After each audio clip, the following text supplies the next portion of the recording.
This is the PKF Texas Entrepreneur's Playbook. I'm Jen Lemansky, and I'm back once again with Carlos Gomez, an audit manager and one of the faces of the PKF Texas Contract Compliance Services team. Carlos, welcome back to the Playbook. Hey, Jen. We've talked about a whole bunch of different agreements with contract compliance services.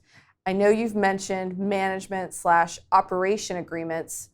Are those kind of the whole agreement over everything? It has to do a lot with real estate or energy production.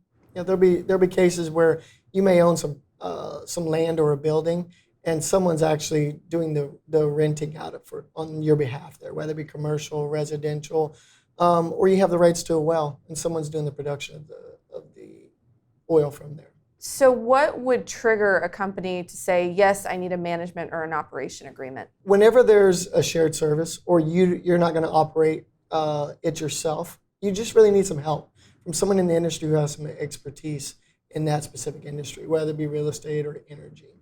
So then does the company have rights to a specific type of audit? They do.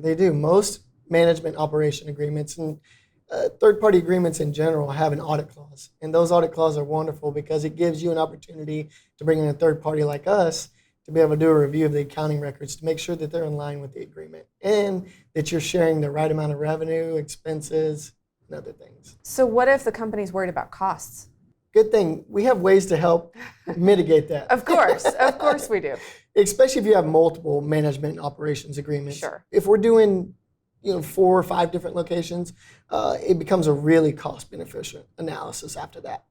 Perfect. Yeah, because you can just template it out type thing. Right, because it's under one company, so all the accounting's kept in one location, but it may be over 4 or 5 different agreements. Do we do any international work, or is this predominantly in the United States? Oh, we're all over the world. Yeah, I've done engagements from China down to South America, Latin America, and then obviously all over the U.S. Perfect. I was going to say that energy, because we know energy is global. Yes, and Canada. And Canada, of course. Perfect. All right, well, Carlos, we'll get you back to talk a little bit more about contract compliance services. Sound good? Yes, ma'am. Perfect, thank you. For more information about this topic, visit pkftexas.com/contract compliance. This has been another Thought Leader production brought to you by PKF Texas, the Entrepreneur's Playbook. Tune in next week for another chapter.